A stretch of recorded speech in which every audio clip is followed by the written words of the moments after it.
You know how to set up an alarm on your iPhone, but how do you do it on your Mac? I'm going to show you right now using the clock application.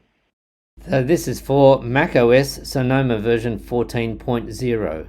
The screens may be slightly different depending on your version of iOS. So I'm going to find the clock application, hold the command key down and press the space bar and clock, and go straight to alarms.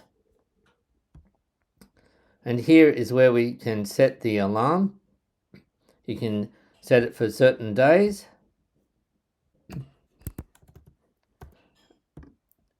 And you can give it a label as well. And select one of the many sounds available.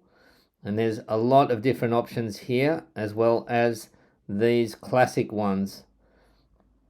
Save it. Also got a snooze button if you need to use that. To disable an alarm, you just toggle it off. And you can also delete an alarm altogether. And then you're done.